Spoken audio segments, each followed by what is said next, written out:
Hi everyone. So today we're going to review and learn some new factoring techniques for polynomials. So up until this point, we've been working on greatest common factor and our split distribute box method, reverse FOIL, whichever way you want to think of that.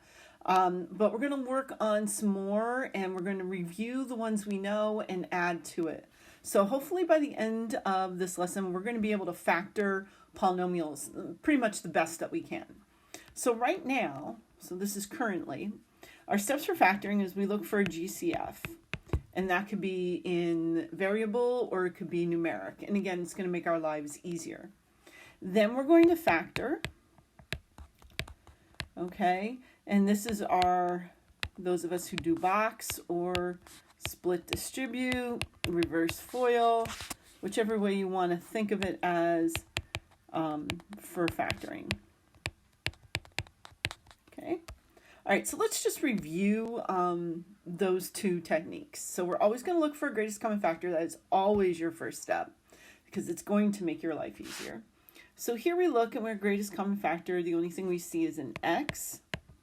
So we have 2x squared minus 5x minus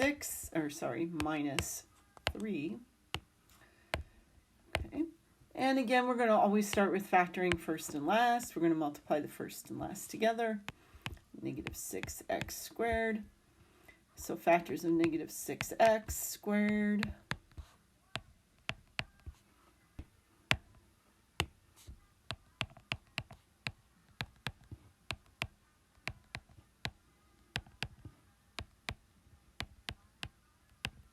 Okay, and I want a pair that adds up to negative 5.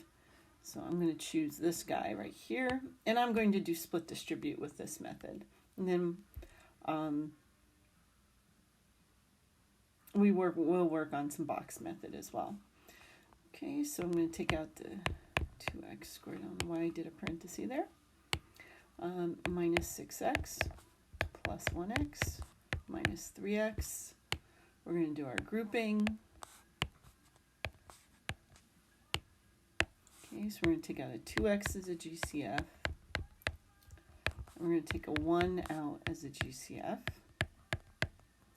So x minus 3, 2x plus 1, and then we have the x that we took out. All right, so I know we've done this, but I feel like, we keep seeing it over. It's never going away. So we really want to make sure that we're really good at this. Okay, if you remember, I want to review two terms. Remember, those are a difference of squares. So we're going to just square root both of our terms. And we're going to get 2x minus 6 and 2x plus 6. Okay, so why don't you pause the video and try the next two. Pick your method, always looking for a greatest common factor. Could I have done this with a greatest common factor? Yes, I should have probably have done that. Yeah, I should have done that. So it probably would have been better for me to do this. See, I didn't take out my greatest common factor and it made life easier. All right, why don't you try 2 and 4? Okay, so here's what I got for 2. And that's what I got for 4. All right, so hopefully you did really well on that. I feel like we've been working on this, so this is something we should be okay on. All right, so if we look, here is all the different factoring techniques that we're going to be using. Now, factoring out a greatest common factor. Been there, done that. Okay, quadratic trinomial factoring. This is your box. Okay, so this is your split box. Oh, wow. Brain just stopped working. Split distribute slash box. Okay. All right. Perfect square trinomials and difference of squares. Those are our specials. But the last two are what we need to work on. It's grouping and sum and difference of cubes. So we're going to start with cubes because they have a very specific technique. There's no choices here. You're going to have to do it a certain way, otherwise you're not going to get the correct solution. So the way this works is that we have a little formula right here. And we're going to have to know that. Okay, now I will give it to you. Again, in real life, you're going to have to look, you're going to end up looking it up. So, okay, so if it's two terms and a plus or minus sign, and both the two terms are perfect cubes, you're going to cube root, it's going to be a plus b, and then you're going to square the first term, opposite sign, multiply the two together, square the last. Okay, so we need our perfect cubes. So one is a perfect cube, its cube root is 1. 8 is a perfect cube, its cube root is 2. 27 is a perfect cube, its cube root is 3. 64 is a perfect cube, its root is 4. 125 is 5. Okay, after that, we're going to have to use our calculator because I don't know the rest. Like, I know 1,000 is 10. Okay. All right, so if we run across anything higher than that, we're going to have to use our calculator.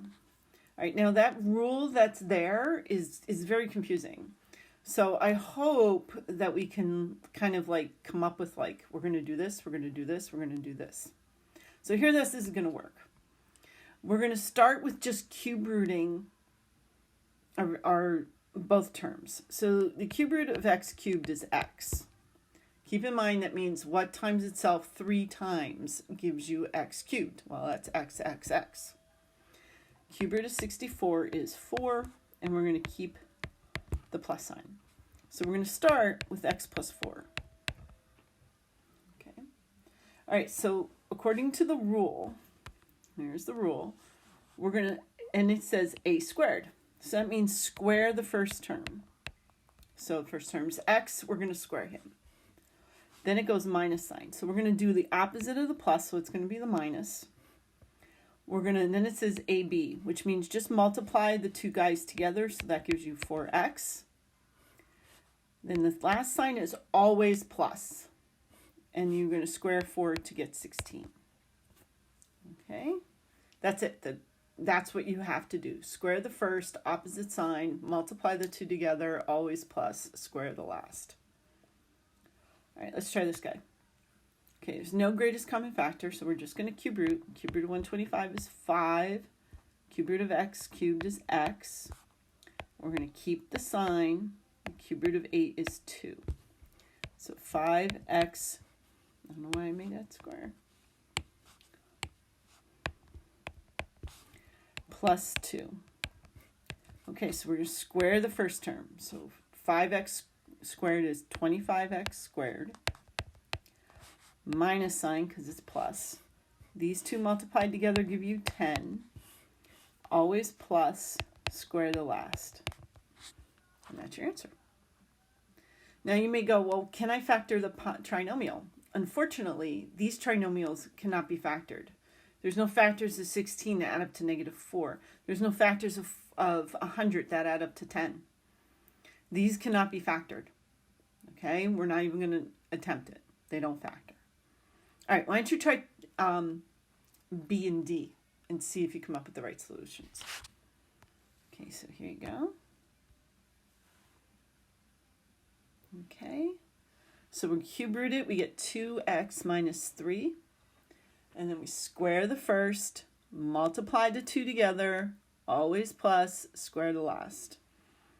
Okay, we do the cube root, square, opposite, multiply, plus, square. Okay. All right, our other one that we have not talked about is called factoring by grouping. Now, those of us who have been doing split distribute method actually have been grouping. We just didn't call it that. We did group 2, first 2, second 2, which is pretty much what grouping is. So we use grouping when there's 4 terms, and we put them in descending order of exponents. Highest exponent first. Okay, so here we're going to group. Okay, so we're going to factor each by grouping. 4 terms is by grouping. 4 things separated by an addition and subtraction sign. Okay, so what we're going to do, make sure it's in order. So I have a cubed, a squared, an x, and a number. So we're good. Okay, so we're going to put parentheses around the first two terms and the second two terms. Notice that the sign in front of that 4x is going to go with the 4 because that's going to be part of our grouping. We're going to look for a GCF of each group.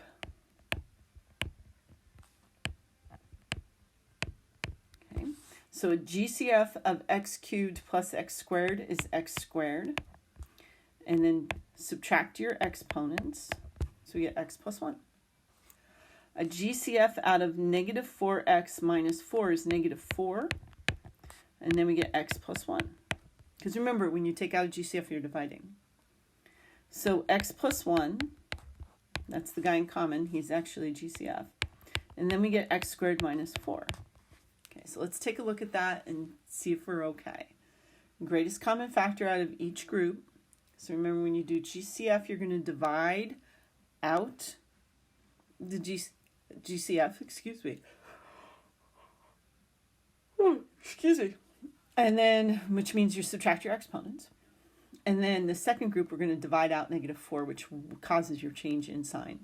Now again, what we want to look for is these guys should be the same. Okay, the x plus 1s or whatever you get in the binomials. They have to be the same. Okay. Now, if we look so far, we have x plus 1 and x squared minus 4. Now, x squared minus 4 can be factored because it's a difference of squares. So we're going to take this one more step. We're going to square root this. We're going to square root 4. And this is going to become x minus 2, x plus 2. And we still have the x plus 1 there. Now it's factored. All right, let's try B. We're going to do the same thing. We're going to group. We're going to GCF.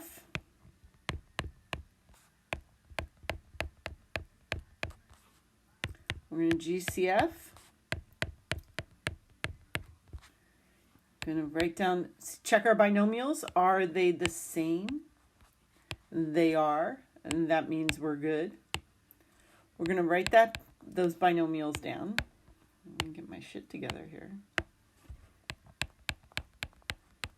And then 2x squared plus 4. Now the only thing I can think of is that, well, we can't do anything because that doesn't factor. The only thing we can do maybe is take a 2 out of that, but that's about it. And that's not going to do us any good, so we can't do anything with that. All right, try B and D. Pause the video, group, GCF, GCF. Okay, make sure they're the same, bring it out, and then write down what's left over. And see if that leftover can be factored. Okay, let's try it. Okay, so here 2x squared plus 1, after you get done factoring, cannot be factored. So that's as far as you can go. Okay, if there is no GCF, please make sure you use 1 as a GCF. Okay. And you might say, oh, we can factor x squared minus 2, but there are no factors of negative 2 that add up to 0. So, because it's not a perfect square. So there's nothing we can do there either. All right, so at this point, these are all the different factoring techniques. Okay, so this little chart is going to be helpful for you. Plus, I'm going to put something in our course resources folder. I think it might already be there. That says a checklist for factoring. That might help you as well. And you may use that for a test or a quiz. All right. Let me know if you have any questions, guys. Stay safe out there, and I'll talk to you again real soon.